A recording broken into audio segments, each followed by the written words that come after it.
ಕಣ್ಣಿನ ದೃಷ್ಟಿಗೆ ಕೆಲವು ಪದಾರ್ಥಗಳು ಯಾವುದೆಲ್ಲ ಅಂದರೆ ಸ್ವೀಟ್ ಪೊಟ್ಯಾಟೊ, ಕಾರ್ನ್, ಕ್ಯಾಪ್ಸಿಕಮ್, ಪಾಲಕ್, ಆಮೇಲೆ ಕ್ಯಾರೆಟ್.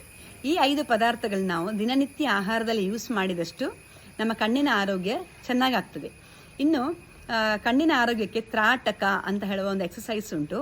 ಅದನ್ನು ಐಬ್ರೋವಿನ ಮಧ್ಯ ನೋಡುವಂಥ ಎಕ್ಸಸೈಸ್, ಅಥವಾ ಕ್ಯಾಂಡಲ್ ಇಟ್ಟು ಕಣ್ಣಿನ ದೃಷ್ಟಿನ ಒಂದೇ ಥರದಲ್ಲಿ ಕ್ಯಾಂಡಲಿನ ಫ್ಲೇಮನ್ನು ನೋಡಬೇಕಾದಂಥ ಎಕ್ಸಸೈಸ್ಗಳು.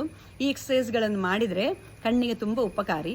ಇನ್ನು ಬೆಳಿಗ್ಗೆ ಎದ್ದು ಬ್ರಾಹ್ಮಿ ಮುಹೂರ್ತದಲ್ಲಿ ಸೂರ್ಯನನ್ನು ನೋಡೋದು, ಅಂದರೆ ಸೂರ್ಯನಿಗೆ ಆರ್ಘ್ಯ ಕೊಡೋದು ಅಂತ ಹೇಳ್ತೇವೆ ನಮ್ಮ ಮುಂಚಿನ ಇದರಲ್ಲಿ. ತುಳಸಿ ಕಟ್ಟೆಗೆ ನೀರು ಹೊಯ್ಯುವಾಗ ಸೂರ್ಯನನ್ನು ನೋಡೋದು, ನಮಸ್ಕಾರ ಮಾಡೋದು, ಅದರಿಂದ ಸಮೇತ ನಮ್ಮ ಕಣ್ಣಿನ ದೃಷ್ಟಿ ಚೆನ್ನಾಗಾಗ್ತದೆ. ಇನ್ನು ಸೂರ್ಯ ನಮಸ್ಕಾರ ಅದು ಸಹ ಕಣ್ಣಿನ ದೃಷ್ಟಿಗೆ ಭಾರಿ ಒಳ್ಳೆಯದು. ಇನ್ನು ಲೆಫ್ಟ್ ಎಕ್ಸ್ಟ್ರೀಮ್ ರೈಟ್ ಆ ಥರದ ಎಕ್ಸಸೈಸ್ಗಳನ್ನು ಕಣ್ಣಿಗೆ ಮಾಡಬೇಕು. ಅದು ನಮ್ಮ ಲಾಂಗ್ ಟರ್ಮಲ್ಲಿ ನಮ್ಮ